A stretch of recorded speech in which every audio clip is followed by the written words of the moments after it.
नमस्कार, जय हिंद दोस्तों। मैं शिव मोहन शर्मा स्वागत करता हूं आपके अपने अनअकैडमी प्लेटफॉर्म पे। जैसा कि आप सभी जानते हैं बच्चों कि आज आपके लिए हम लाए हैं वीकली करंट अफेयर्स। पूरे वीक में क्या क्या हुआ जो आपको हमने पढ़ाया है उससे रिलेटेड, और साथ में और क्या घटनाक्रम घटित हुआ आज पूरा पढ़ाने वाले हैं। तो पूरे वीक का घटनाक्रम आपके सामने आने वाला है। तो यह है आपका वीकली करंट अफेयर्स। पूरे वीक की चर्चा करेंगे, ठीक है। मंडे टू लेकर सैटरडे तक की जितनी भी न्यूज है सब कवर करेंगे, मंडे से लेकर सैटरडे तक की, यानी कि सोमवार से शनिवार तक की सारी न्यूज कवर हो जाएंगी आपकी। तो चलिए शुरू करते हैं बिना टाइम वेस्ट किए। देखते हैं कि कौन कौन सी न्यूज आपने मिस की है। चलिए उसको भी तैयार कर लीजिएगा तुरंत। तो देख लेते हैं कि क्या क्या पढ़ने वाले हैं। तो इजराइल हमास युद्ध लाइव अपडेट देखेंगे। गाजा अस्पताल के आसपास बमबारी की है इजराइल ने। और ब्लिंकन जो कि अमेरिका के विदेश मंत्री, उनका क्या कहना है कि बहुत सारे फिलिस्तीनी मारे गए हैं। और यहाँ पर देखिए थोड़ा बदलाव देखने को मिल रहा है अमेरिका का। निष्पादन करने और राल पर बोझ डालने की कोशिश ना करें, वाई पर सर पर अंकुश लगाए दिल्ली के लिए, ठीक है। सुप्रीम कोर्ट ने थोड़ा फटकार लगाई है। जाति सर्वेक्षण पर लिंगायत और ओका लिगा को झटका मिलेगा सिद्धारमैया सरकार को। इस पर देखेंगे कि क्या जाति सर्वेक्षण का मुद्दा है। इसी के भारत ने कतर में 8 पूर्व नौसेना कर्मियों की मौत के खिलाफ अपील दायर की है। इस पर भी चर्चा करेंगे, ठीक है, कि क्या हुआ है। इसी के साथ देखेंगे कि भारत में सेमीकंडक्टर का निर्माण में क्या समस्या है उसको देखते चलेंगे। साथ में लाला नहीं, एक्चुअली लाल रंग में महिलाएं हैं। मासिक धर्म के दौरान अधिकतम स्वच्छता की नीति अपनाने के लिए सरकार को सुप्रीम कोर्ट ने क्या अल्टीमेटम दिया उस पर चर्चा करने वाले हैं। साथ ही देखेंगे कि बिहार में आरक्षण बिल विधानसभा में सर्वसम्मति से पारित हुआ है। 50% से कोटा बढ़कर 65% और ईडब्ल्यूएस जोड़ लें तो कितना हो चुका है, ये 75% हो चुका है। इसको भी चर्चा करेंगे। पटाखों पर आदेश एनसीआर नहीं सभी राज्यों में लागू होंगे। कौन से प्रोडक्ट पर बैन लगाया सुप्रीम कोर्ट ने उस पर चर्चा करेंगे। साथ में सुप्रीम कोर्ट में 3 और जज नियुक्त होने की वजह से पूरे 34 कंप्लीट हो चुके हैं और पूरी क्षमता से सुप्रीम कोर्ट काम करने वाला, उस पर चर्चा करेंगे। इसी के साथ 2+2 जो वार्ता हुई अमेरिका की मंत्री और वार्ता, ठीक है। साथ में इंडस एक्स क्या है, उस पर निवेशकों की बैठक कैसी हुई उस पर चर्चा करेंगे। इसी के साथ हम आपको पढ़ाने वाले हैं ग्लोबल पीस इंडेक्स द्वारा आइसलैंड को फिर से दुनिया का सबसे सुरक्षित देश माना गया और भारत कौन से नंबर पर है इस पर ही चर्चा करेंगे। इसी के साथ नासा ने जेम्स वेब टेलीस्कोप पर कैद एक नवजात तारे का वीडियो साझा किया, उस पर चर्चा करेंगे। और भारत ने सबसे इंपॉर्टेंट है क्यूएस वर्ल्ड यूनिवर्सिटी रैंकिंग में एशिया में सबसे अधिक संख्या में विश्वविद्यालय भारत के शामिल हो, चीन को हमने पीछे कर दिया है। इस बात पर भी चर्चा करते चलेंगे। इसी के साथ हम देखने वाले हैं कि युद्ध विराम, इजराइल द्वारा गाजा को आगे से भरी खुली आग से भरी खुली जेल में तब्दील करने का जो खतरा है उस पर युद्ध विराम की चर्चा कैसे वर्ल्ड में हो रही है। एथिक्स पैनल ड्राफ्ट ने महुआ मोइत्रा को लोकसभा से निष्कासित करने की सिफारिश की, उसकी बात करेंगे। साथ में भूटान और भारत से कौन सी नजदीकियां बढ़ी, कौन से रेलिंग परियोजना शुरू, उस पर चर्चा करेंगे। नीतीश कुमार की टिप्पणी यौन शिक्षा को फिर से नई बहस पे कैसे उतार रहे उस पर देखेंगे। इन सारी चीजों को कवर करते हुए चलेंगे। इसी के साथ हम देखने वाले हैं इजराइल हमास युद्ध का 33 दिन का लाइव अपडेट यूरोपीय संघ में, ठीक है। यूक्रेन जो है यूरोपीय संघ में कैसे शामिल होने वाला है उसकी बात करेंगे। इसी के साथ फिलिस्तीनियों के खिलाफ कैसे आई टेक्नोलॉजी के हिसाब से पूर्वाग्रह प्रदर्शित किया जा रहा है उस पर चर्चा होने वाली है। दिल्ली में वायु प्रदूषण की स्थिति कैसे खराब हुई थी पिछले वीक में उसको समझते चलेंगे। इसी के साथ इजराइल हमास युद्ध का लाइव अपडेट भी देखेंगे कि नेतन्याहू ने, ठीक है, युद्ध के बारे में क्या कहा है। और इसी के साथ आपका 54वां भारतीय अंतरराष्ट्रीय फिल्म महोत्सव गोवा में जो आयोजित हुआ उस पर भी चर्चा करते चलेंगे। इसी के साथ देखेंगे शनि अपने छल्ले खोने वाला है, ठीक है। कुछ समय बाद शनि के छल्ले यानी कि सैटर्न ग्रह के छल्ले हमें नहीं दिखाई पड़ेंगे। क्यों नहीं दिखाई पड़ेंगे उस पर चर्चा करेंगे। विधानसभा में बताया गया कि बिहार की 1/3 आबादी 6,000 प्रति माह से भी कम पर गुजारा कर रही है। बहुत ही बड़ी दिक्कत की बात है, इस पर भी चर्चा करेंगे। भारत ने उड़ीसा तट से प्रलय मिसाइल का सफल परीक्षण किया है, डीआरडीओ ने बनाया, उस पर चर्चा करेंगे। साथ में, ठीक है, रोशनी ज्यादा आवाज कम, पटाखों पर क्या बात हुई है उस पर चर्चा करते चलेंगे। इसी के साथ उत्तर भारत और नव भारत में वार्षिक वायु गुणवत्ता की बात करेंगे। श्रीलंका की करारी हार के बाद कैसे एसएलसी प्रशासन को बर्खास्त किया गया और आप देखें कि आईसीसी ने भी श्रीलंका के क्रिकेट बोर्ड को बर्खास्त कर दिया, जो कि थोड़ी चिंता का विषय है। पाकिस्तान में, ठीक है, अफगानिस्तानियों के साथ कैसे बुरा बर्ताव किया गया। 1,70,000 अफगानिस्तान की वापस भेजे गए अफगानिस्तानी, उस पर चर्चा करेंगे। मणिपुर में मोबाइल इंटरनेट पर प्रतिबंध की वजह से फिर क्या समस्याएं आ रही उस पर चर्चा करते चलेंगे। इसी के साथ सांसद पैनल में आपराधिक कानून पर रिपोर्ट बनाई गई है, उस पर चर्चा करने वाले हैं, ठीक है। और ढेर सारी ऐसी बातें करेंगे। चलिए बहुत सारे कंटेंट है, आप देखते रहिएगा, इस पर चर्चा करते हैं धीरे धीरे। उसके पहले आपको बस 30 सेकंड का मैं समय लूंगा बच्चों, जो कि हमारे लिए भी इंपॉर्टेंट है और आपके लिए भी इंपॉर्टेंट है। वो क्या है, आपका रेफरल कोड। अभी आप देखिए त्योहारों का सीजन चल रहा है। इस त्योहारों के सीजन में आपको भैया फायदा मिलेगा। कैसे फायदा मिलेगा, जब आपके लिए इतनी मेहनत कर रहे हैं हम, तो आप भी थोड़ा सा मेहनत को हमारे लिए भैया त्योहारों में 50% फायदा उठाओ। किसका, बिल्कुल सब्सक्रिप्शन का। सब्सक्रिप्शन मिलेगा कैसे, सब्सक्रिप्शन मिलेगा आपको इस शिव 5 कोड लगाने से। जैसे आप शिव 5 कोड लगाएंगे आपको 50% के आसपास तक सब्सक्रिप्शन मिल जाएगा। तो आप एग्जाम के लिए भैया थोड़ी सी मेहनत करो। इसको सब्सक्रिप्शन कोड लगाओ और ढेर सारे एग्जामों को क्वालिफाई करने की तैयारी करो, क्योंकि आप जान रहे हैं बेस्ट एजुकेटर के साथ आपको पढ़ाई होगी। इसी के साथ ठीक है आपको 24,000 से ज्यादा एमसीक्यूज मिलने वाले हैं। इसी के साथ आपकी प्री और मेंस की पूरी समझ लीजिए टेस्ट सीरीज होने वाली है। इसी के साथ आपको कॉम्प्रिहेंसिव स्टडी मटेरियल्स मिलने वाला है। तो आप सोचिए कि सारी की सारी चीजें आपको मिलने वाली है, तो आप क्यों नहीं अप्लाई कर रहे हैं भैया? सिर्फ 5 कोड अप्लाई करिए, त्योहारों में 50% का लाभ उठाइए, जिससे कि आपका फायदा हो जाए। फायदा बिल्कुल होगा, क्योंकि आप सोचिए 50% का आपको लाभ मिलेगा, तो फायदा बिल्कुल है। आपके जेब में त्योहारों के लिए भी ढेर सारे पैसे बच जाएंगे। तो बिल्कुल इसका उपयोग करिए सिर्फ 5 कोड का, और जल्दी जल्दी एडमिशन लो बच्चों। चलिए शुरू करते हैं आज की हमारी ताजा खबर से। इजराइल हमास युद्ध लाइव अपडेट का बताया कि गाजा अस्पताल के आसपास बमबारी की गई है। इस पर चर्चा करते हैं, देखते हैं कि क्या हुआ है।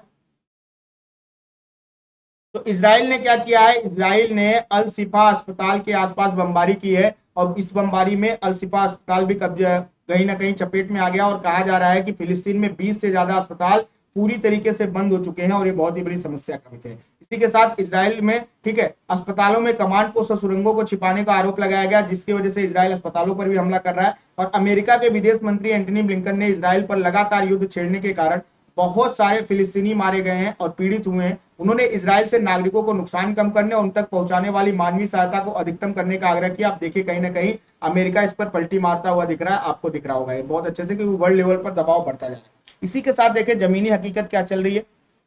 बात करें आज की, अगर देखें ताजा खबर के हिसाब से, तो जमीनी स्थिति के हमास के हमले में 1 महीने से अधिक समय हो चुका है। और इस पर अगर बात करें कि मरने वालों की संख्या जो है 10,569 पार कर चुकी है, जिनमें 40% बच्चे, और यही सबसे ज्यादा चिंता का विषय बना कि 40% के आसपास बच्चे मरे, यानी बच्चों की मरने की संख्या बहुत ज्यादा होने की वजह से पूरे विश्व लेवल पर इजराइल पर दबाव बन रहा है कि इसको भैया बंद करो। 7 अक्टूबर को 1400 इजरायली मारे गए थे, और उनमें से 242 को हमास ने बंधक बना लिया था। इसको भी ध्यान में रख के चलना, इसी को लेकर युद्ध छिड़ा हुआ। ब्लिंकन ने कहा है कि हमें क्या करना है भैया, युद्ध छिड़े जाने की वजह से बहुत सारे फिलिस्तीनी मारे जा चुके हैं ऑलरेडी, और पीड़ित भी है, तो हमें क्या करना है, नुकसान को कम करना है। और उन्होंने नई दिल्ली में पत्रकारों से वार्ता करते हुए कहा, क्योंकि उसकी सेना पट्टी के अंदर गहराई तक पहुंच रही है, जिसमें फिलिस्तीनी को उत्तरी दक्षिणी गाजा की ओर से जाने की अनुमति देने के लिए सैन्य अभियानों पर रोक और सुरक्षित गलियारे का निर्माण सकारात्मक, लेकिन ये पर्याप्त नहीं है। इजराइल को अभी और भी ज्यादा इसमें छूट देनी पड़ेगी, ताकि मानवीय सहायता वहां पर पहुंचाई जाए। कौन कर रहा है? अमेरिका के विदेश मंत्री इस बात को करें। वही बात करें हमास में, तेल अवीव ने शहर में जाते हुए इजराइल में काफी अंदर तक रॉकेट दागे। हमास ने क्या किया? हमास ने रॉकेट तो दागे हैं। उन्होंने कहा कि फिलिस्तीनी आतंकवादी समूह ने गाजा में युद्ध में बढ़ती नागरिक मौतों की प्रतिक्रिया में ये रॉकेट इजराइल के ऊपर दागे हैं। और अभी तक की बात करें अगर, ठीक है, 7 अक्टूबर से शुरुआत हुई थी, जहां पे 5,000 मिसाइलें दागी थी हमास ने। उसके बाद से लगभग 9,500 से ज्यादा मिसाइलें, रॉकेट और ड्रोन जो है हमास के द्वारा इजराइल पर दागे जा चुके हैं, जिनमें से 2,000 को ठीक है खुले क्षेत्र में हानि रहित रूप से उतारने के दौरान प्रोजेक्टाइल्स को नजरअंदाज करने के लिए डिजाइन की गई हवाई सुरक्षा द्वारा इसे मार गिराया गया, यानी 2,000 निष्क्रिय कर दिए इजराइल के द्वारा। इसको ध्यान में रखना। वही बात करें, ठीक है, फिलिस्तीनियों पर टिप्पणी करने के बाद सुहेला ब्रेयरमैन को बर्खास्त करने का दावा किया गया, इसको ध्यान में रखना है। ठीक है, उनके बाद लेकिन हालांकि दबाव बना भले, लेकिन ब्रिटिश प्रधानमंत्री ने उनका सपोर्ट किया और उनके तरफ से बयान जारी किया गया कि उन पर पूरा भरोसा है, लेकिन उनकी टिप्पणियों को मंजूरी नहीं की। क्यों? इजरायली हमलों को लेकर लंदन में आयोजित होने वाली घृणा मार्च के संबंध में ब्रेयरमैन द्वारा लिखे गए लेख हंगामा का कारण बने हैं, जिसमें हजारों लोग शामिल हुए थे और इनको हटाने की बात की जा रही थी। इसको ध्यान में रखना। इसी के साथ एर्दोगन ने कहा है, एर्दोगन कौन है आपको पता ही है, ठीक है, तुर्की के राष्ट्रपति हैं। इन्होंने कहा है कि अगर गाजा से घायल फिलिस्तीनियों को क्या क्या पुरानी बीमारियों वाले मरीजों के इलाज के लिए अपने अस्पतालों में ले जाने के लिए तैयार हैं, ताकि उनकी सुरक्षा की जाए। उज्बेकिस्तान की यात्रा के दौरान उन्होंने यह बात की कि इजराइल पर दबाव बढ़ाने का प्रयास करेगी कि घायल फिलिस्तीनियों को गाजा से निकाला जा सके।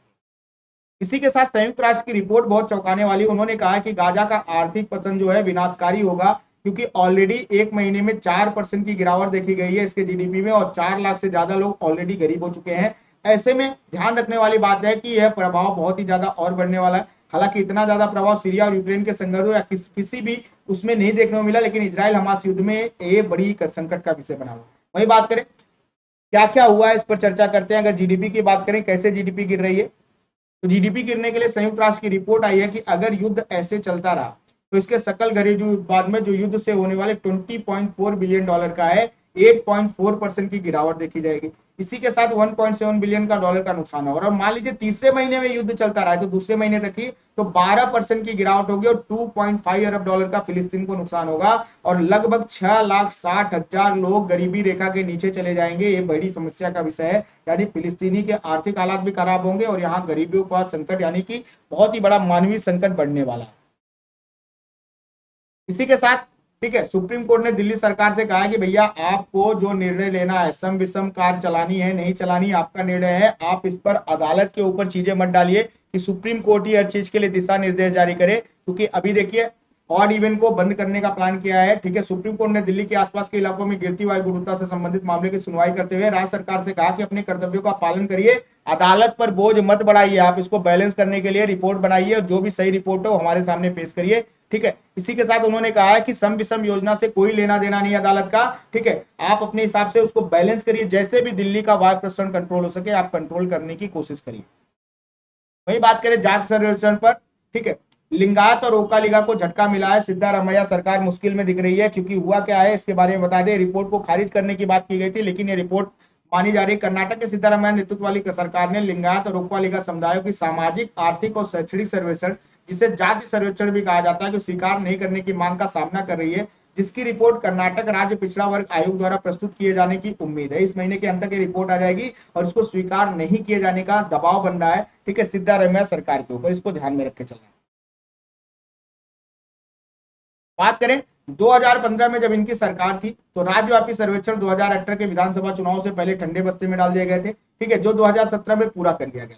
लेकिन अब क्या हुआ है, एच.डी. कुमारस्वामी के नेतृत्व वाली जनता दल ने, ठीक है, छोड़िए इस पे बात करेंगे, पिछले हफ्ते ओकालिगा संघ ने बेंगलुरु में एक बैठक की थी जिसके दौरान सरकार से जाति सर्वेक्षण रिपोर्ट को खारिज करने का आग्रह किया था कि इसको मत जारी करिए, जिसके राज्य में कांग्रेस के अध्यक्ष डी.के. शिव कुमार भी, जो ओकालिगा समुदाय से हैं, वो भी इसमें उपस्थित थे और ये थोड़ी चिंता का विषय कांग्रेस के लिए। इसी के साथ भारत ने क्या किया, भारत ने कतर में 8 पूर्व नौसेना कर्मियों के मौत के खिलाफ याचिका दायर की है। जिसके लिए आपको बता दें कि क्या घटनाक्रम हुआ था, उस पर चर्चा कर लेते हैं थोड़ा सा। हुआ क्या है कि जासूसी के कथित मामले में गिरफ्तार 8 लोगों को मौत की सजा सुनाई गई थी, जो नौसेना कर्मी है। ठीक है, इसमें भारत ने क्या किया है, ठीक है, बंदियों तक काउंसलर पहुंच की सुविधा उपलब्ध कराकर बातचीत की है और इसके लिए, ठीक है, उन्होंने क्या किया है, सभी कानूनी विकल्प उत्पन्न करते हुए अपील दायर की है ताकि इनकी मौत की सजा को रोक लगाई जा सके। वही बात करें कि हुआ क्या है, दोहा में स्थित दहरा ग्लोबल के कर्मचारियों द्वारा यह आरोप लगा उनके ऊपर, ठीक है, कि इजराइल के लिए जासूसी कर रहे हैं, उसी आरोप में इनको अरेस्ट किया गया। हालांकि इसको बहुत गोपनीय रखा गया, अभी पूरी डिटेल बताई नहीं गई है। और ये क्या काम कर रहे थे, इतालवी छोटी स्टील पनडुब्बी U212 को शामिल करने की देखरेख के लिए डहरा ग्लोबल के साथ अभी निजी क्षमता के अनुसार काम कर रहे थे। ये हमारे जो नौसैनिक थे, जिसमें आप देख सकते हैं कौन कौन है, कैप्टन नवतेज सिंह गिल है, कैप्टन वीरेंद्र कुमार वर्मा है, कैप्टन सौरभ वशिष्ठ है, कमांडर अमित नागपाल जी है, कमांडर पूर्णेंदु तिवारी जी है, कमांडर सुनाकर पकाला जी है, कमांडर संजीव गुप्ता है और नाविक रागेश के रूप में इनकी पहचान की गई। बात करें, भारत ने पहले कहा था जब 27 अक्टूबर को यह फैसला आया था कि यह बेहद चौंकाने वाला फैसला है और 8 लोगों के खिलाफ जो दायर याचिका थी उस पर सुनवाई करते हुए, ठीक है, इनको क्या किया गया था, इनको मौत की सजा सुनाई गई थी। हालांकि डहरा ग्लोबल ने दोहा में अपना परिचालन बंद कर दिया गया था और सभी पूर्व कर्मचारी मुख्य रूप से भारतीय जो थे वो घर लौट आए थे, लेकिन 8 लोगों को गिरफ्तार किया गया था। इसको ध्यान में रखे चलो। साथ में भारत में सेमीकंडक्टर बनाने के लिए अवरोध दूर करने की बात की गई है। ठीक है, ऑलरेडी इसके लिए एक प्रोग्राम बनाया गया है।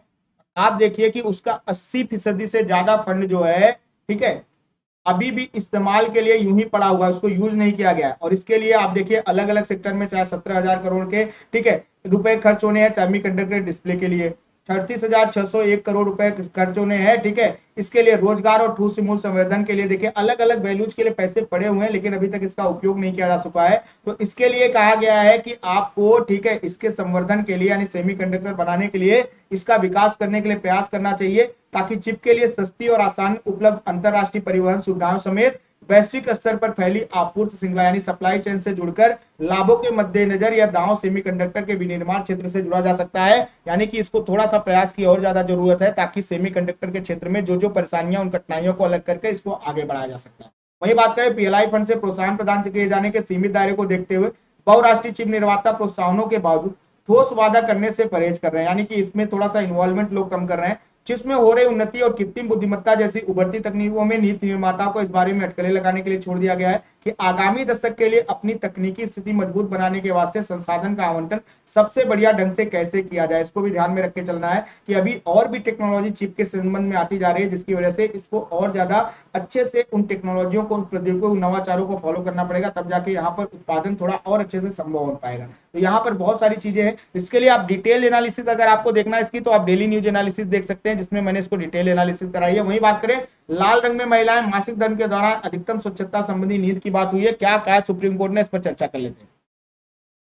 तो न्यायपालिका के द्वारा क्या गया है कि अनदेखे पहलू पर न्यायपालिका ने सरकार को स्पष्ट रूप से, ठीक है, एक समय सीमा निर्धारित करने की बात की है। सुप्रीम कोर्ट ने सैनिटरी नैपकिन के वितरण को ध्यान देने के साथ साथ मासिक धर्म के दौरान अधिकतम स्वच्छता से जुड़ी एक नीति को अंतिम रूप देने के लिए केंद्र सरकार को 4 सप्ताह का वक्त दिया कि आप नीति बनाइए और हमारे सामने पेश करिए, क्योंकि ये बहुत ही बड़ा मुद्दा है। अगर बात करें स्वास्थ्य सर्वेक्षण रिपोर्ट की, जिसके अनुसार, ठीक है, 73% ग्रामीण महिलाओं, 90% शहरी महिलाएं मासिक धर्म के दौरान सुरक्षा चक्र के स्वच्छ तरीकों का इस्तेमाल करती है, यानी ग्रामीण क्षेत्रों में 73% ही है, और ये चिंता का विषय है, ठीक है। और इसको भी ध्यान में रख के चलना है कि कौन से आयु वर्ग की महिलाएं इसमें ज्यादा अच्छे से, ठीक है, स्वच्छता का पालन करें, जिससे उनको बीमारी ना हो। तो आप देखिए कि 15 से 24 आयु वर्ग की जो महिलाएं हैं, ठीक है, उनमें इनका उल्लेखनीय वृद्धि हुई है, ताकि वो, ठीक है, जिससे पारंपरिक तरीकों की वजह से बहुत बार क्या होता था, बहुत सारी बीमारियां फैल जाती थी, उसको कंट्रोल किया गया है, ठीक है। इसी के साथ अगर पुरानी रिपोर्ट देखें, ठीक है, एनएचएफएस की, तो अगर देखें तो उसमें 58% से बढ़कर या 78% तक टोटल आंकड़ा पहुंच चुका है 15 से 24 वर्ग की आयु वर्ग की महिलाओं के, जो स्वच्छता संबंधी चीजों का इस्तेमाल कर रहे हैं मासिक धर्म के दौरान। इसी के साथ जो महिलाओं ने 12 साल तक, ठीक है, ज्यादा स्कूली शिक्षा ग्रहण की है, वो भी इनमें ज्यादा इन्वॉल्व हैं, जबकि जो शिक्षा नहीं ग्रहण कर पाई है उनके लिए इस स्वच्छता से संबंधित मुद्दे अभी भी अछूते हैं। तो इसको थोड़ा सा ध्यान में रखने के लिए सरकार से नीति बनाने की बात की है, जिससे क्या हो, मासिक धर्म से जुड़े कलंक व स्वच्छता की लचर व्यवस्था और उसके अभाव, जैसे उत्पाद कौन से सस्ते मिलने चाहिए, शौचालय और पानी तक पहुंच की व्यवस्था होनी चाहिए, स्कूल में पढ़ाई और बीच से छोड़ने के बीच की अकाट रिश्ता होना चाहिए, इन सब चीजों के लिए एक नीति बनाने के लिए सरकार से कहा गया है, ताकि ऐसे विषयों को और अच्छे तरीके से सुलझाया जा सके। वही बात करें बिहार में आरक्षण बिल आ चुका है। तो बिहार में आरक्षण बिल विधानसभा में सर्वसम्मति से पारित कर दिया, कोटा 50% से बढ़ाकर 65% कर दिया गया, इसको ध्यान में रखना। तो किसका किसका कोटा बढ़ा है, तो सरकार ने बताया चूंकि ईडब्ल्यूएस 10% पहले से है, अगर इसको मिला लेंगे प्लस 10%, तो टोटल कितना समय कोटा चल रहा है बिहार में, 75% कोटा चल रहा है, ठीक है। ईडब्ल्यूएस कोटा अलग अधिनियमों के तहत प्रभावी हुआ और वर्तमान बिल का हिस्सा नहीं है, इसलिए कुल कोटा सीमा प्रभावी रूप से 75% तक हुई, जिसमें 25% अब अनारक्षित हो गया, यानी कि सब कुछ आरक्षित ही कर दिया गया है। बात करें किसको किसको कितना आरक्षण मिला है,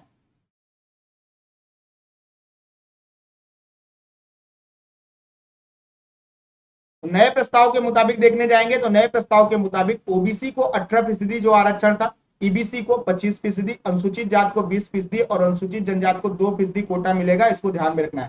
पहले अगर देखेंगे किसको कितना था, तो ओबीसी को 8% था, और इसको बढ़ाकर कितना कर दिया गया, 18% कर दिया है। वही ईबीसी की बात करें, ठीक है, अत्यंत पिछड़ा वर्ग जो है यहाँ पर, उनकी बात करें तो पहले 12% था, जिसको बढ़ाकर अब 25% कर दिया गया है। वहीं अनुसूचित जात की बात करें तो यह पहले 14% था, जिसको बढ़ाकर 20% कर दिया गया है, ठीक है। और सामान्य वर्ग और गरीब और महिलाओं में से प्रत्येक का प्रतिशत जो 3% था, उसको हटा दिया गया है और 2% आरक्षण बनाया गया अनुसूचित जनजातियों के लिए। इसके लिए भी सरकार ने कहा है कि ऑलरेडी, ठीक है, 35% कोटा नौकरियों में महिलाओं को दिया जा रहा है, इस वजह से इनका जो 3% का अलग से कोटा था उसको समाप्त किया जा रहा है, इसको ध्यान में रखें।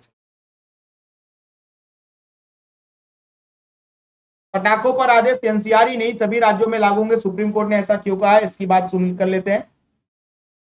तो सारे पटाखों पर बैन नहीं लगा है, इसको कंफ्यूज नहीं होना है। सुप्रीम कोर्ट ने कहा है कि बेरियम तथा प्रतिबंधित रसायनों के इस्तेमाल वाले जो पटाखे हैं राष्ट्रीय राजधानी क्षेत्र नहीं पूरे देश पर लागू है, कि ऐसे, ठीक है, ऐसे प्रतिबंधित रसायन और बेरियम के द्वारा पटाखों का उत्पादन नहीं किया जाए, ना ही इसको बेचा जाए, ना ही इसको यूज किया जाए, इसको ध्यान में रखना है। साथ में उन्होंने शोर से संबंधित और भी बहुत सारी चीजें बताई कि भैया ऑलरेडी वायु और ध्वनि प्रदूषण हो रहा है, उसको कंट्रोल करने के लिए इसकी आवश्यकता है, इसको जरूरी है, तो इसको थोड़ा सा ध्यान से पढ़िएगा, इसके बारे में पूरे डिटेल एनालिसिस आपको ऑलरेडी करा चुका हूं मैं। एससी में बात करें 3 जज नियुक्त हुए, शीर्ष अदालत अब 34 की पूरी ताकत के साथ काम करने वाली है, ऐसा पिछली साल हुआ था और फिर से एक साल बाद 34 जज हो गए। तो कौन कौन से नए जज अपॉइंट हुए, तो आपको अगर नहीं जानकारी है तो इसको याद रखिएगा, ठीक है, कि 34 ही होते हैं, वो भी मुख्य न्यायाधीश को मिलाकर, पूरे मुख्य न्यायाधीश को मिलाकर 34 जज होते हैं, इसको ध्यान में रखिएगा। तो बात करें दिल्ली उच्च न्यायालय के, मुख्य न्यायाधीश सतीश चंद्र शर्मा जी प्रमोट होकर सुप्रीम कोर्ट पहुंच चुके हैं। राजस्थान उच्च न्यायालय के जो मुख्य न्यायाधीश है ऑगस्टिन जाज मसीह जी यहाँ पहुंच चुके हैं। गुवाहाटी उच्च न्यायालय के मुख्य न्यायाधीश संदीप मेहता को शीर्ष अदालत के न्यायाधीश के रूप में नियुक्त किया गया, यानी 3 जजों को और शामिल करके अब ये 34 हो गए। और ये 34 कैसे होते हैं, मुख्य न्यायाधीश को मिलाकर, चीफ जस्टिस ऑफ इंडिया को मिलाकर, ठीक है, इसको ध्यान में रखिएगा, कंफ्यूज मत हो जाएगा, नहीं तो 35 पढ़ देंगे आप, 35 नहीं होते 34 ही होते, एक उसमें मुख्य न्यायाधीश भी शामिल होते। सुप्रीम कोर्ट के कॉलेजियम ने क्या किया था, 6 नवंबर को, ठीक है, इन नामों की सूची भेजी थी जिन्हें कानून मंत्री अर्जुन राम मेघवाल ने एक्सपो उनकी नियुक्ति की घोषणा की कि हमने उस अर्जी को भैया स्वीकार करके आगे बढ़ा दिया। इसी के साथ 2+2 भारत अमेरिका मंत्री स्तरीय वार्ता पहले बैठक हो चुकी है और बैठक ऑलरेडी हो चुकी है।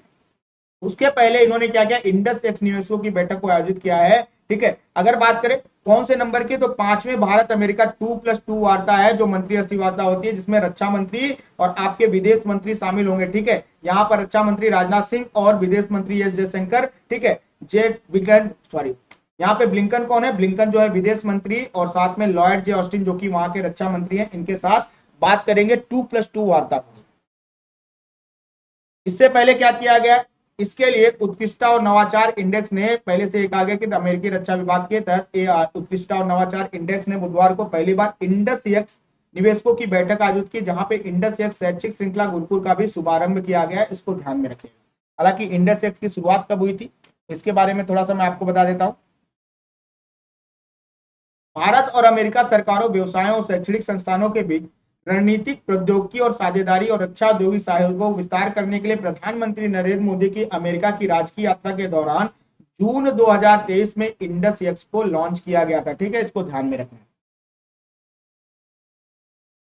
इसी के साथ आ गया आपका ग्लोबल पीस इंडेक्स, जिसके द्वारा फिर से आइसलैंड को दुनिया का सबसे सुरक्षित देश का दर्जा दिया गया है और ये लगभग 15 सालों से इस पर कायम है। वहीं अगर बात करें संयुक्त राज्य अमेरिका 131वें स्थान पर, भारत 126वें स्थान पे ग्लोबल पीस इंडेक्स में, विश्व शांति सूचकांक में 15 साल से लगातार टॉप करते जा रहा है आइसलैंड, इसको ध्यान रखिएगा। कौन निकालता है रिपोर्ट, तो institute for the economics and peace और ग्लोबल पीस इंडेक्स के बीच एक सहयोग के द्वारा वैश्विक शांति की एक सूक्ष्म तस्वीर पेश करती है, जिसके द्वारा, ठीक है, ये रिपोर्ट निकाली जाती है। वही बात करें 126 देशों द्वारा शांति सुधार के बावजूद 2023 में सूचकांक एक चिंताजनक प्रवृत्ति की रिपोर्ट करता है, यानी कि सुधार तो लोग कर रहे हैं लेकिन फिर भी चिंता है। आप देखिए कि युद्ध छिड़े हुए हैं, बहुत सारी चीजें चल रही हैं, इसकी वजह से, ठीक है, अगर देखा जाए औसत वैश्विक शांति लगातार 9वें वर्ष खराब होती जा रही है। 84 देशों में सुधार देखा गया है, तो वहीं 79 और कंट्रीज है जिसमें गिरावट देखी जा रही है। कोविड महामारी के परिणाम के प्रमुख योगदानकर्ता के रूप में पहचान, जिससे नागरिक अशांति और राजनीतिक अस्थिरता बढ़ रही है,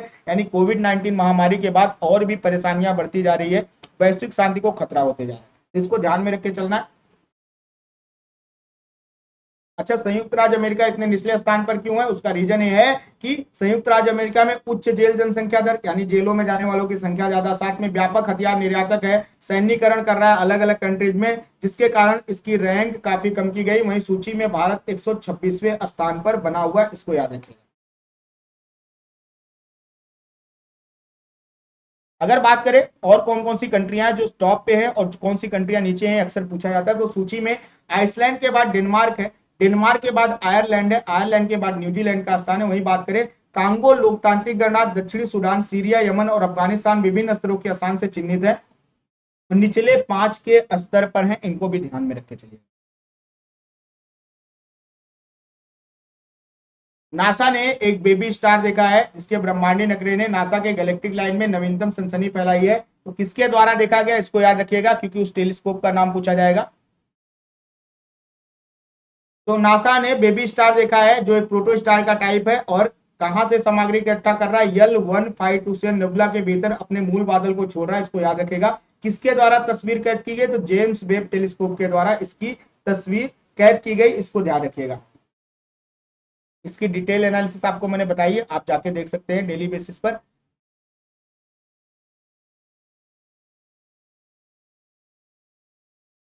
एक बहुत इंपॉर्टेंट न्यूज है जो कि आपके एग्जाम में आती है, भारत ने चीन को पछाड़ा है क्यूएस वर्ल्ड यूनिवर्सिटी रैंकिंग में। एशिया में सबसे अधिक संख्या में विश्वविद्यालय में भारत के विश्वविद्यालय शामिल हुए हैं, ठीक है, इसको ध्यान में रखना है। हमेशा क्यूएस वर्ल्ड रैंकिंग आती है और भारत पिछड़ते रहता, अब इस बार भारत ने बहुत ही आगे किया है, ठीक है। बात करें अगर एशिया 2024 की जो रिपोर्ट जारी हुई है क्यूएस वर्ल्ड रैंकिंग की, जिसमें चाइना, हालांकि पहले नंबर पे चाइना है, भारत ने चीन को पछाड़ा है, लेकिन टॉप 10 में चाइना के विश्वविद्यालय, 148 विशिष्ट विश्वविद्यालयों के साथ US world university ranking Asia में भारत अब सबसे अधिक प्रतिनिधित्व वाली उच्च शिक्षा प्रणाली, 138 विश्वविद्यालय शामिल हुए और सबसे ज्यादा। ठीक है, वहीं अगर बात करें पिछले साल की तुलना में देखें तो भारत में नई 37 प्रविष्टियां देखी, यानी 37 नए विश्वविद्यालयों को शामिल किया गया है। वहीं चीन की बात करें तो चीन ने केवल 7 नई प्रविष्टियां इसमें शामिल की, इसको ध्यान में रखना है। ठीक है, कौन निकालता है एजेंसी, इस एजेंसी के द्वारा रिपोर्ट निकाल जाती है, तो क्यूएस क्वाकेरली साइमंड्स के द्वारा बुधवार को वर्ष 2024 के लिए एशिया रैंकिंग घोषित की गई, इसको ध्यान में रखिएगा। यहाँ पे लिस्ट भी आपको पूरी डिटेल भी मैंने बताई है, थोड़ा सा इसको ध्यान में रख के चलिए।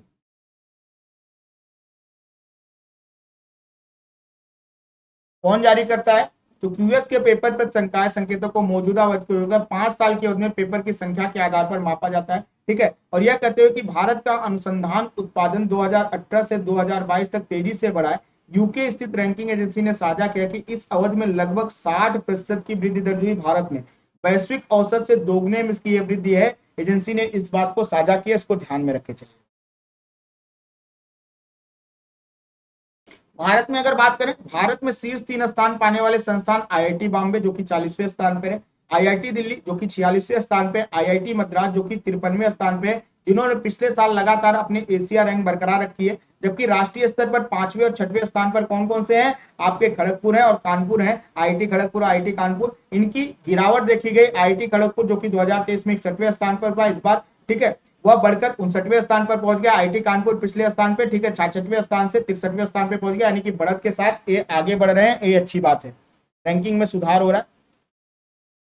वहीं बात करें कुछ में आप देखिए गिरावट भी देखने को मिली है, जैसे कि आपके Indian institute of science Bangalore जो कि 52 से पिछले साल 52वें नंबर पे था, 2024 में यह गिरकर 58वें स्थान पर पहुंच गया। दिल्ली विश्वविद्यालय जो कि 2023 में 50वें स्थान पर था, इस बार वो 94वें स्थान पर पहुंच गया, इसको ध्यान में रखिएगा। इन दोनों में गिरावट देखी गई। ठीक है, बात करेंगे इजराइल में लगातार युद्ध चल रहा है, ऐसे में क्या क्या समस्याएं आ रही हैं और क्या क्या किन लोगों ने कहा, उसको ध्यान में रख के चलेंगे, वो ऑलरेडी मैं आपको बताते चल रहा हूं। अगली रिपोर्ट देखेंगे, एथिक्स पैनल ड्रॉप रिपोर्ट में मोइना मित्रा को लोकसभा से निष्कासित करने की सिफारिश की गई है, दानिश अली की स्मर खिंचाई की गई है, इस बात को देखना है। ठीक है, लोकसभा की आचार समिति जिनमें टीएमसी सांसद मोहुआ मोइत्रा के खिलाफ भाजपा सांसद निष्कांत दुबे द्वारा लगाए गए कैश फॉर क्यूरी आरोपों की जांच हो रही है कि प्रश्न पूछे जा रहे हैं कैसे पैसे लेकर और इसी के साथ अपना सांसद आईडी दूसरों को देके अलग अलग तरीके के सोशल मीडिया पे दुष्प्रचार करने की बात के लिए इन पर चल रहा है, आरोप लगा हुआ है। अपनी मसौदा रिपोर्ट में इन्हें 17वीं लोकसभा से निष्कासित करने की सिफारिश की गई है और इसका फैसला कौन करेगा, इसके बाद इसे लोकसभा अध्यक्ष के पास भेज दिया गया जो अभी फैसले के लिए रुका हुआ।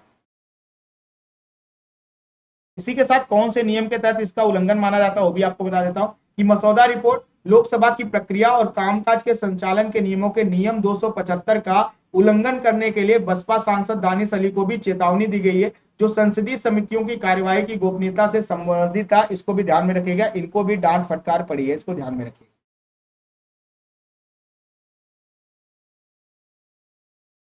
पूरी रिपोर्ट आप देख सकते हैं, डेली न्यूज एनालिसिस आपको करा चुका हूं मैं ऑलरेडी। इसी के साथ भारत भूटान की वार्ता चल रही है और आगे की योजना बनाई जा रही है, तो क्या है, ठीक है, इस पे देखते हैं कि कौन सी चीजें शुरुआत की है, एक नई पहल शुरू की गई भारत के द्वारा, तो क्या पहल है, तो प्रधानमंत्री नरेंद्र मोदी और 5वें भूटान नरेश जिग्मे खेसर नामग्याल वांगचुक के बीच बातचीत से भारत और भूटान ने बुनियादी ढांचे यानी कि आपका इंफ्रास्ट्रक्चर डेवलपमेंट के बाद साथ में कनेक्टिविटी बढ़ाने की बात का निर्णय लिया है। यह ज्यादा द्विपक्षीय ढंग से संचालित क्षेत्रीय पहलकदमियों को दिशा में एक महत्वपूर्ण संकेत है, क्योंकि क्या हो रहा है, चाइना इन्वॉल्व होते चले जा रहा है भूटान से, इसके बारे में पूरा डिटेल एनालिसिस आपको मैंने बताया। बात करें तो सबसे इंपॉर्टेंट हो क्या है, संयुक्त बयान में भूटान को असम से जोड़ने वाली कोकराझार गेलफू रेल लिंक का सर्वेक्षण पूरा करने और भूटान और पश्चिम बंगाल के बीच एक और रेल लिंक पर चर्चा शुरू करने के साथ ही एक अन्य रेल लिंक के जरिए भूटान बांग्लादेश व्यापार को आसान बनाने और भारत भूटान सीमा पर चेक नाकों को उन्नत बनाने की बात करता है, यानी कि देख कितनी सारी रेल लिंक परियोजनाएं शुरू करने की बात हो रही है, इसको ध्यान में रखना है और इसके द्वारा हम क्या करेंगे, भूटान का सपोर्ट करेंगे, इसको ध्यान में रखना है। बात करें नीतीश कुमार की टिप्पणी ने यौन शिक्षा के प्रसार के सांस्कृतिक रूप से उपयुक्त तरीकों के बारे में बहस छेड़ दी है और थोड़ा सा एक चर्चा का मुद्दा बन गया है, बहुत सारी पार्टियों ने आरोप लगाया कि इन्होंने असभ्यता से बात की, हालांकि इस पर बात कर लेते हैं। ठीक है, चर्चा तो हुई है, ठीक है, जिनकी वजह से हंगामा मचा है, ठीक है। और बात करें परिवार नियोजन की प्रारंभिक जड़ें स्कूली में रखी गई हैं, क्योंकि किशोर प्रजनन और यौन स्वास्थ्य पर चर्चा करना शुरू करते हैं, जिसे 2019 में जारी राष्ट्रीय शिक्षा नीति यानी एनईपी में, नेशनल एजुकेशन पॉलिसी में मसौदा संस्करण में यौन शिक्षा माना गया था, ठीक है। एनईपी पे मसौदे में कहा गया था भविष्य में सहमति, उत्पीड़न, महिलाओं के प्रति सम्मान, सुरक्षा, परिवार नियोजन, यौन संचालित रोगों की रोकथाम के संबंध में निर्णय के लिए माध्यमिक विद्यालय में यौन शिक्षा को शामिल किया जाए, ताकि जागरूकता बढ़ाई जा सके। ये आपके नेशनल एजुकेशन पॉलिसी में भी शामिल किया गया था, इसको ध्यान में रखिएगा। हालांकि बाद में हटा दिया गया कुछ लोगों के विरोध की वजह से, इसको ध्यान में रखिएगा। बात करें अगर 2020 में जारी एनईपी के अंतिम संस्करण में यौन शिक्षा पर पैराग्राफ को हटा दिया गया था, जो कि 2019 के मसौदे में शामिल था, इसको ध्यान में रखें। द हिंदू ने इसे सत्यापित किया है। वही बात करें गुजरात, महाराष्ट्र, मध्य प्रदेश और छत्तीसगढ़ से राज्य संस्कृति को संरक्षित करने के लिए स्कूलों में यौन शिक्षा लागू करने के अनिच्छुक है, यानी कि इन लोगों ने संस्कृति के संरक्षण के नाम पर यहाँ पे यौन शिक्षा का बात करना भी मुनासिब नहीं समझा, इसको ध्यान में रखने का।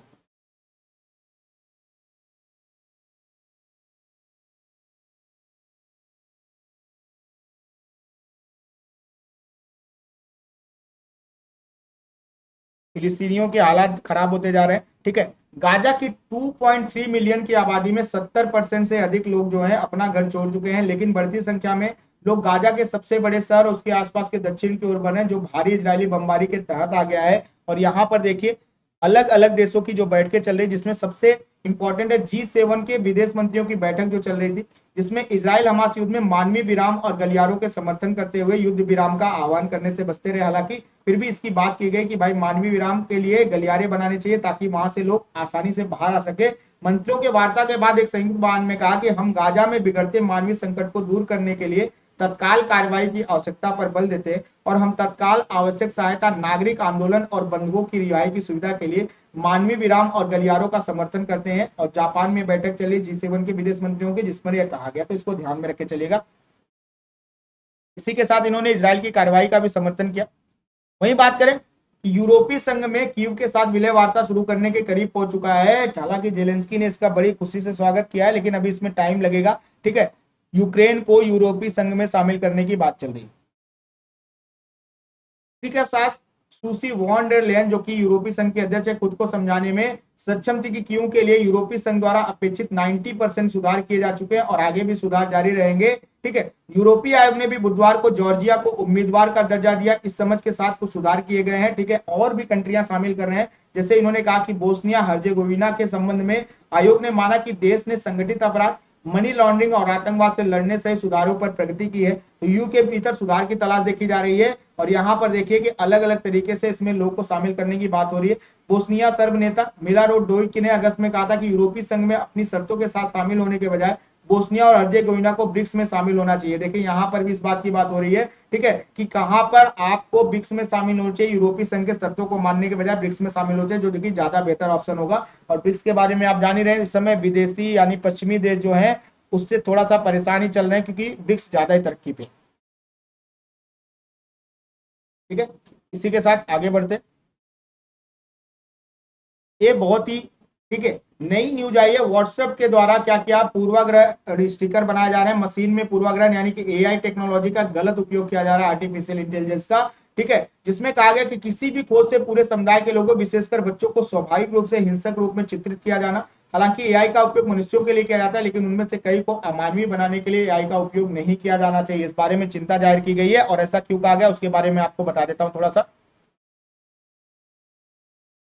अगर बात करें, ठीक है, एआई के द्वारा क्या किया गया, एआई के द्वारा ऐसा एल्गोरिथम बनाया गया है जिसके द्वारा अगर आप सर्च करेंगे, ठीक है, किसकी, अगर मेटा पर, ठीक है, आप सर्च करेंगे कि फिलिस्तीनियों की फोटो, तो फिलिस्तीनी बच्चों को, ठीक है, क्या दिखाया गया, फिलिस्तीनी लड़कों को, ठीक है, यहाँ पर आतंकवादियों को तौर पर दिखाया गया, यानी कि इनकी कैसे तस्वीर दिखाई गई, हाथ में बंदूक लिए हुए, इनको एक तरह से बहुत ही अलग तरीके से पेश किया। वहीं इसराइलियों की बात करें, जैसे बंदूक पकड़े हुए बच्चों की तस्वीरें आई फिलिस्तीनियों की। वहीं इजरायली लड़कों की बात करें तो खेलते मुस्कुराते इन्हें दिखाया गया। इजरायली सेना की बात करें तो हंसमुख, धर्मिष्ठ और निहत्थे लोगों को वर्दी में दिखाया गया।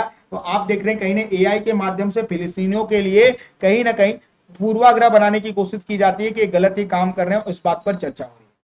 दिल्ली में प्रदूषण बहुत ही हालात खराब हो चुके थे वायु प्रदूषण की वजह से, ठीक है, इसे रोका जाना चाहिए। कोर्ट ने पंजाब, हरियाणा, उत्तर प्रदेश और राजस्थान को फसल अवशेष जलाने पर तुरंत रोक लगाने का निर्देश दिया था। हालांकि इस पर थोड़ी सी कड़ी टिप्पणी भी की थी। ठीक है, इन्होंने सीधा सीधा कहा था कि भैया आपको, ठीक है, योगदान दीजिए एक दूसरे के साथ और यहाँ पर रोक लगाइए। एएस कौल की अध्यक्षता वाली 2 न्यायाधीशों की पीठ ने आग रोकने की जिम्मेदारी मुख्य सचिव समग्र निगरानी में संबंधित स्टेशन हाउस अधिकारियों पर डाल दी थी कि जितना जल्दी हो सके आप पराली जलाने से रोकिए। ये बड़ी समस्या का विषय हर साल बढ़ता जा रहा है। और यहाँ पर एक जो चिंता का विषय था कि आरोप प्रत्यारोप के बीच अगर आंकड़े देखे जाएं तो कुल खेत में आग जो पंजाब की हिस्सेदारी में 65% आग जो जिसकी वजह से परेशानी हो रही है कहाँ जलाई गई, पंजाब में, और हरियाणा में 5% जलाई गई है। इस बात को लेकर पीठ ने बहुत ही गंभीर चिंता व्यक्त की, कहा कि भैया हर चीज में राजनीति मत इन्वॉल्व करो, आप इसको बिल्कुल कंट्रोल करने की कोशिश करो। आप देखिए स्कूलों में छुट्टी और इवन व्यवस्था की बात हो गई, ऐसे बहुत सारी व्यवस्थाएं की गई। और पीठ ने साफ साफ कहा है कि यहाँ पर आप ना बिल्कुल भी इस तरह से काम मत करो। सप्ताह में उन्होंने कहा कि पंजाब से जब मैं यात्रा कर रहा तो सड़क के दोनों किनारे बड़े पैमाने पर आग जल रही थी।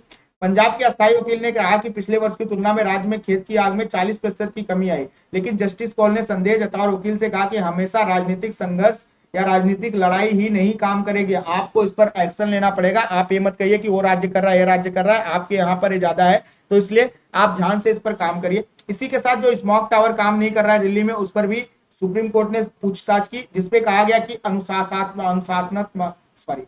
अनुशासनात्मक कार्रवाई की जा रही है अधिकारियों के ऊपर, जिसकी वजह से क्या आज पीठ ने बहुत ही कड़ी टिप्पणी की कि ये हास्यास्पद है, यानी कि हंसी की बात आप बता रहे हैं, किस तरह की आप कार्यवाही कर रहे हैं, दिल्ली के हालात इतने ज्यादा खराब होते जा रहे हैं। तो आप देखिए इन्होंने बहुत सारे ऑप्शन भी दिए कि आपको स्टिकर पेश करने चाहिए सीएनजी के लिए, पेट्रोल डीजल के वाहनों के लिए, जो कि बहुत ही ज्यादा जरूरी। बात करें, पीएम मोदी ने ईरान के राष्ट्रपति से बात की, किस बारे में? पीएम मोदी ने इजराइल हमास संघर्ष से उत्पन्न पश्चिम एशिया की स्थिति पर कल ईरानी राष्ट्रपति सैयद इब्राहिम राइसी से बात की। दोनों नेताओं ने तनाव कम करने, मानवीय सहायता जारी रखने की आवश्यकता पर जोर दिया और साथ ही शीघ्र ही बहाली की बात की। क्योंकि आप देखिए लगातार मरने वालों की संख्या बढ़ती जा रही है, जिसमें से सबसे ज्यादा मरने वालों की संख्या किसकी है? 40% से ज्यादा बच्चे मर रहे हैं। इसी के साथ दक्षिण अफ्रीका ने क्या किया है? दक्षिण अफ्रीका ने अभी इसी वीक में, ठीक है, अपने पूरे राजनयिक मिशन को वापस बुलाने के लिए कहा है। और ये बड़ी चर्चा का विषय बन गया, क्योंकि इजराइल के विदेश मंत्रालय ने कहा है कि भैया इजराइल से पूरे देश के, एक नहीं तो पूरे पूरे जितने राजनयिक मिशन है सबको वापस बुला लिया है दक्षिण अफ्रीका ने। और इस सरकार की आलोचना की। दक्षिण अफ्रीका ने कहा कि उसने गाजा में इजराइल द्वारा किए जा रहे नरसंहार का विरोध करने के लिए ऐसा किया है। हालांकि, ठीक है, इजराइल ने कहा कि आप क्या कर रहे हैं, आप आतंकवाद के सामने घुटने टेक रहे हैं और उसकी जीत कर रहे हैं। तो इसको भी इस तरह से भी समझ के चलना है कि आपस में ही, अब देखिए बहुत बार बहुत सारी कंट्रियां इसमें इन्वॉल्व हो रही है कि चीजें सही तरीके से नहीं चल रही। इसी के साथ रूस ने भी कड़ी टिप्पणी की है कि परमाणु हथियारों पर, क्योंकि इसराइल के, ठीक है, एक नेता ने, हेरिटेज मंत्री अमिहाव इलेहाउ ने कैबिनेट बैठक से कहा था कि अगली सूचना तक इन्हें निलंबित कर दिया गया है। ठीक है, क्योंकि इनके द्वारा कहा गया था कि हम क्या कर सकते हैं, परमाणु बम का उपयोग कर सकते हैं ऐसे क्षेत्रों में, जो कि एक थोड़ा सा पूरे वर्ल्ड में अच्छे वे में नहीं गया, इसको ध्यान में रख के चलना। इसी के साथ फिलिस्तीनी में रेड क्रिसेंट सोसाइटी, जो कि मानवीय सहायता के लिए काम करे, उन्होंने कहा कि अस्पताल के आसपास जहां पर, ठीक है, अल कुद्स अस्पताल है, उसके 50 मीटर दूर है जो रॉकेट गिर रहे हैं, क्योंकि ऑलरेडी ये परेशानी का विषय बना हुआ है। उन्होंने कहा कि ऐसे क्षेत्र में जहां अस्पताल में मानवीय सहायता पहुंचाई जा रही है, वहां पर भी क्या हो रहा है, वहां पर भी अब दिक्कतें पैदा हो रही है। वहीं बात करें, बोल रहे हैं कि 14,000 से ज्यादा विस्थापित लोग उस अस्पताल के आसपास रह रहे हैं, जिसको दवाओं, भोजन और पानी की भारी किल्लत है। और अगले 48 घंटों में ये सारी चीजें खत्म हो जाएगी। और उसी में अगर इस क्षेत्र में मिसाइल गिरेगा तो ये परेशानी का बात। इसी के साथ आपका 54वां भारतीय अंतरराष्ट्रीय फिल्म महोत्सव, जो कि गोवा में शुरू हो चुका है, इसमें सबसे इंपॉर्टेंट चीज क्या है कि माइकल डगलस को सत्यजीत रे लाइफ टाइम अचीवमेंट अवार्ड से सम्मानित किया गया है। आप इमेज में देख सकते हैं, ये है माइकल डगलस। इसी के साथ कुछ इंपॉर्टेंट चीजें कि जैसे ब्रिटिश फिल्म कैचिंग डस्ट 20 नवंबर से गोवा में 54वें भारतीय अंतरराष्ट्रीय फिल्म महोत्सव की शुरुआत करेगी कौन? Catching dust. और अंत कौन से करेगी? द फेदर वेट इसके समापन के लिए, ठीक है, चुनी गई है। बाकी आप डिटेल देख सकते हैं, इसकी पूरी डिटेल एनालिसिस आपको करा दी गई है। इस बार वेब सीरीज को भी इसमें शामिल किया गया, अच्छी बात है। वहीं सबसे अगली न्यूज है कि सनी अपने छल्ले खो देगा, उससे बहुत पहले वे हमारे लिए अदृश्य हो जाएंगे। ठीक है, क्यों ऐसा हो रहा है इस पर बात करेंगे। देखिए एआई टेक्नोलॉजी के द्वारा बनाया गया है, ठीक है, एक इमेज की कैसे कैसे छल्ले गायब होते रहेंगे धीरे धीरे।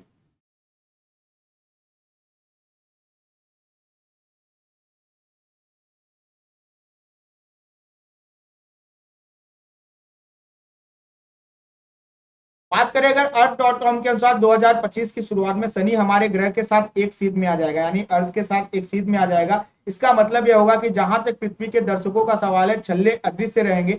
जमीन के समानांतर रखी कागज की एक सीट की कल्पना करेंगे तो इससे समझ में आएगा। अब कल्पना कीजिए कि कागज की वो सीट आंख के स्तर पर सैकड़ों मीटर दूर है। कागज के टुकड़े को पहचानना कितना मुश्किल होगा। 2025 में शनि को पहचानना बहुत ही कठिन होगा और इसी आधार पर कहा जा रहा है कि शनि के छल्ले अदृश्य होते चले जाएंगे। और कब बने हैं कब नहीं बने हैं इसके बारे में भी इसमें पूरी डिटेल है, तो आप उसको पूरा देख सकते हैं।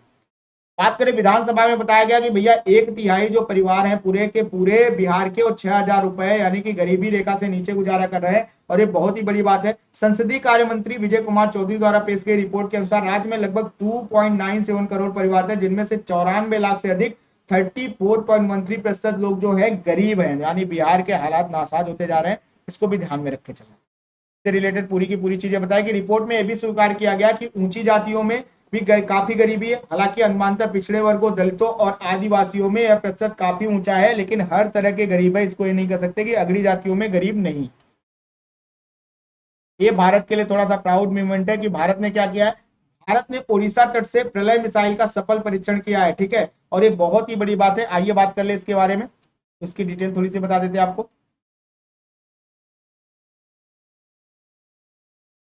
अधिकारियों ने कहा है कि प्रलय जो है, प्रलय मिसाइल 350 से 500 किलोमीटर की कम दूरी की सतह से सतह पर मार करने वाली मिसाइल है, जिसकी भार क्षमता अगर देखा जाए तो 500 से 1000 किलोग्राम तक क्या कर सकता पेलोड ले जा सकती है। उन्होंने कहा प्रलय को कहां लगाया जाएगा, वास्तविक नियंत्रण रेखा यानी एलएसी और नियंत्रण रेखा एलओसी पर तैनाती के लिए विकसित किया जाएगा, यानी चाइना और पाकिस्तान के बॉर्डर पर इसको तैनात किया जाएगा। इसी के साथ अगली खबर आ रही है, रोशनी ज्यादा आवाज कम, पटाखों और रोशनी के त्योहार पर। ठीक है, इस बात को थोड़ा सा लेकर चिंता का जगाया गया, तो आइए बात करें।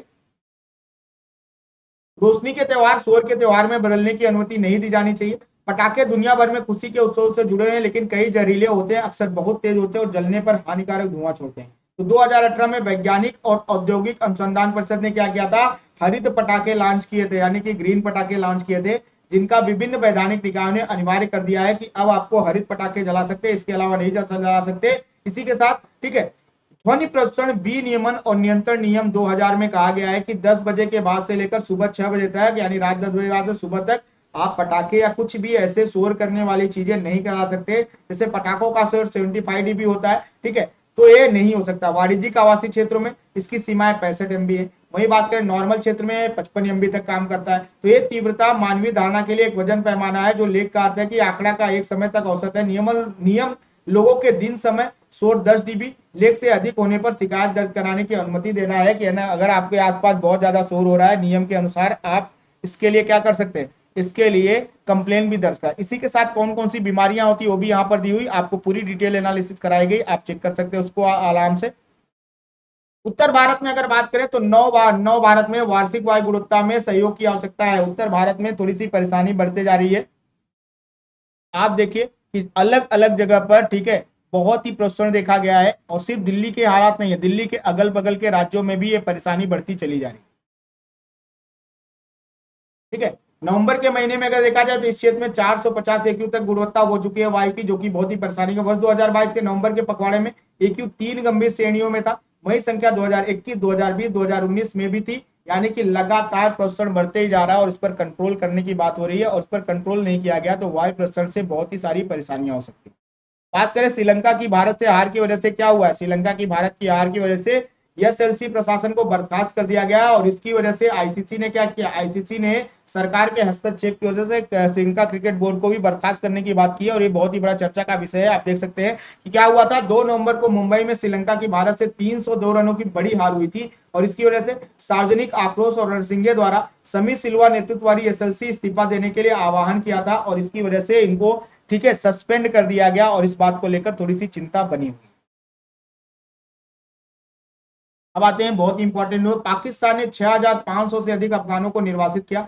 अफगानिस्तान वापस भेजे गए लोगों की कुल संख्या 1,70,000 तक पहुंच गई। हालांकि तालिबान सरकार ने इस पर थोड़ा सा ठीक है चर्चा की है कि हमने सपोर्ट नहीं किया है, इस वजह से जानबूझकर पाकिस्तान सरकार हमारे नागरिकों को परेशान कर रही है। 6 नवंबर को कहा गया कि 5 नवंबर को 6500 से अधिक अफगान नागरिकों को तोरकम सीमा के माध्यम से पाकिस्तान से बाहर छोड़ दिया गया, जिससे वापस लौटे अफगानों की कुल संख्या 1,70,000 हो गई। तोरकम सीमा के पास बहुत बड़ा कैंप लगा, बहुत हजारों में लोग पड़े हुए हैं। वही बात करें, सरकार द्वारा सभी अपंजीकृत विदेशी नागरिकों को क्या किया गया, 1 नवंबर तक पाकिस्तान छोड़ने का अल्टीमेटम दिए जाने के बाद स्वैच्छिक निकासी जारी है, जिसके बाद उनके खिलाफ कानून के अनुसार कार्रवाई की जाएगी। अगर 1 नवंबर तक नहीं गए तो उनके खिलाफ कार्रवाई की जाने की बात थी। इसी बात को लेकर बड़ी दिक्कत पैदा होगी।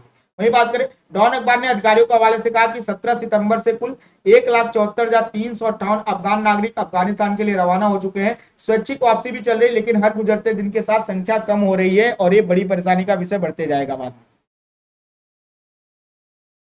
बात करें अलग अलग देखें तो शनिवार को खैबर पख्तूनख्वा और पंजाब की विभिन्न जेलों से 209 निर्वासित लोगों को, 46,936 पुरुषों, 35,507 महिलाओं, 85,331 बच्चों के साथ वापस भेजा है। सबसे बड़ी समस्या क्या है कि यहाँ जो जेल में बंद हैं उनको भी वापस भेजा जा रहा है। जो किसी न किसी अपराध की वजह से पाकिस्तान के जेल में बंद थे और अफगानी नागरिक थे, उनको भी वापस भेजा जा रहा है। तो यहाँ पर कानून व्यवस्था के लिए भी एक समस्या बनेगी और इस बात को लेकर भी बहुत सारे, संयुक्त राष्ट्र पहले ही चिंता जता चुका है। संयुक्त राष्ट्र ने इस पर सीधा सीधा कहा है। संयुक्त राष्ट्र ने पाकिस्तान को चेतावनी दी है कि अफगानों को जबरन निर्वासित करने से गंभीर मानवाधिकारों का उल्लंघन हो सकता है और ये सही तरीका नहीं है।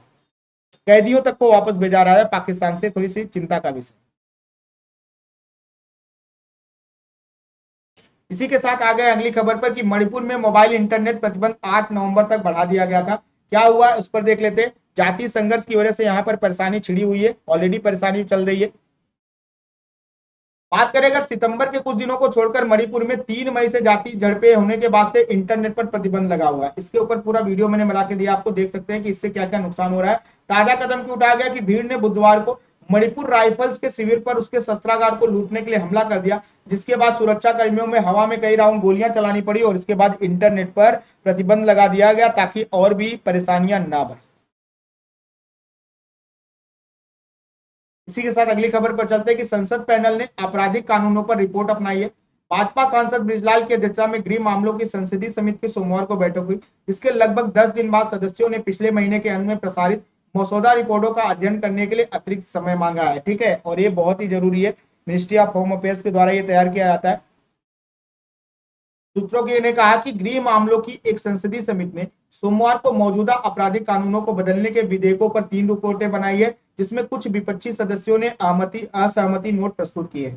भाजपा सदस्य बृजलाल की अध्यक्षता में गृह मामलों की संसदीय समिति की सोमवार को बैठक हुई, जिसमें लगभग 10 दिन बाद सदस्यों ने पिछले महीने के अंत में प्रसारित मसौदा रिपोर्टों का अध्ययन करने के लिए अतिरिक्त समय मांगा था। ठीक है, इसको ध्यान में रखना। संसदीय सूत्रों ने कहा कि कुछ विपक्षी सदस्यों ने पहले ही भारतीय दंड संहिता आईपीसी की आपराधिक प्रक्रिया संहिता 1973 और भारतीय साक्ष्य अधिनियम 1872 को भारतीय न्याय संहिता, भारतीय नागरिक के साथ बदलने के लिए 3 विधेयकों पर रिपोर्ट पर अपने असहमति नोट जमा करा दिए हैं। क्रमशः सुरक्षा संहिता और भारतीय साक्ष्य अधिनियम पर भी यह असहमति नोट जारी जमा कराए गए, इसको ध्यान में रखिएगा। हालांकि ये फिर से योजना रद्द कर दी गई है। दिल्ली में वायु प्रदूषण को देखते हुए दीपावली के बाद सम विषम योजना शुरुआत करनी थी, लेकिन उसको रद्द कर दिया गया है। अभी फिलहाल दिल्ली ने इस पर रोक लगा दी है कि ऑड इवेंट नहीं चलेगा, इसको ध्यान में रखना है। मिजोरम में चुनाव हो चुका है भैया, 40 सीटों पर 7 नवंबर को ही मतदान हो गया है। तो आपको देखेंगे अभी रिजल्ट भी आने वाला है। तो यहाँ पर ऑलरेडी मतदान हो चुका है। मिजोरम में लगभग 8.52 लाख मतदाता है, अधिक मतदाता 174 उम्मीदवारों के भाग का वो फैसला करने वाले हैं। तो देख सकते हैं आप कि काफी बड़ी संख्या में इस बार मतदान भी हुआ।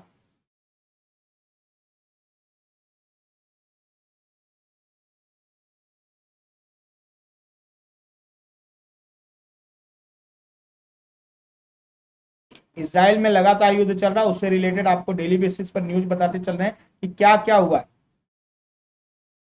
वही बात करें, इसराइल और हमास युद्ध में एक खास चीज हुई कि फिलिस्तीनियों ने इसराइल से आंशिक कर हस्तांतरण स्वीकार करने से इनकार कर दिया। बड़ी इंपॉर्टेंट न्यूज है। अभी मैं बता रहा था आपको आर्थिक हालात खराब हो रहे हैं। क्यों आर्थिक हालात खराब हो रहे हैं, कुछ और भी रीजन है।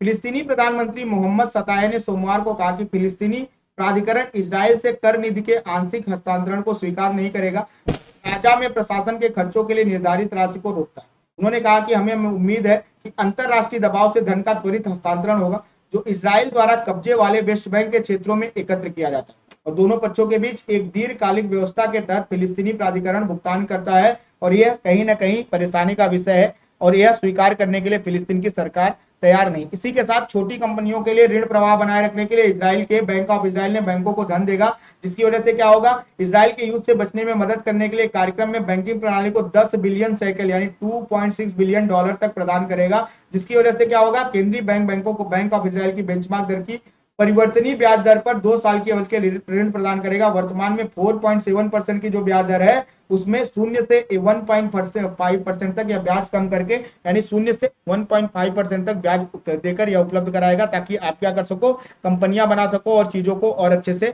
संचालित कर सको। तो देख रहे हैं आप कि यहाँ पर बहुत सारी चीजें आगे बढ़ती चली जा रही हैं और ये परेशानी का विषय। तो चलिए आज की न्यूज यहीं पे समाप्त होती है। वीकली न्यूज डिटेल एनालिसिस के लिए आप डेली बेसिस पर न्यूज देख सकते हैं। सुबह 7 से 8 चलती है क्लासेस, उसको देखिए डेली बेसिस पर। आपको डीएनए में डेली कराता हूँ। इसी के साथ भैया अनअकैडमी में चल रहा है 50% डिस्काउंट। आपके लिए जब इतनी मेहनत करें तो थोड़ा सा कोड का भी उपयोग करिए।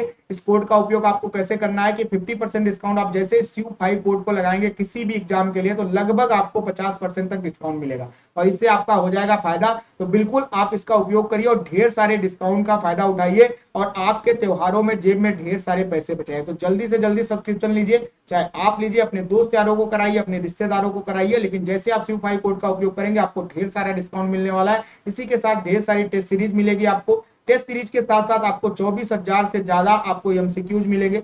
ढेर सारे टॉप एजुकेटर्स जो कि 1-to-1 मेंटरशिप के साथ आपको पढ़ाएंगे और ऐसे ही आपको पूरा कंप्रिहेंसिव स्टडी मटेरियल्स मिलेगा, यानी कि सारी सुविधाएं आपको एक ही जगह उपलब्ध हो जाएंगी। तो आप देखिए कि आपका फायदा ही फायदा है। तो जल्दी से जल्दी SU5 कोड को लगाइए और अपना फायदा उठाइए इस चीज का। बिल्कुल 50% के आसपास डिस्काउंट मिल रहा है और ये जल्दी खत्म हो जाएगा, फिर डिस्काउंट कम मिलेगा आपको, तो आपके लिए थोड़ा सा दिक्कत हो जाएगी। तो जल्दी इसका उपयोग करिए।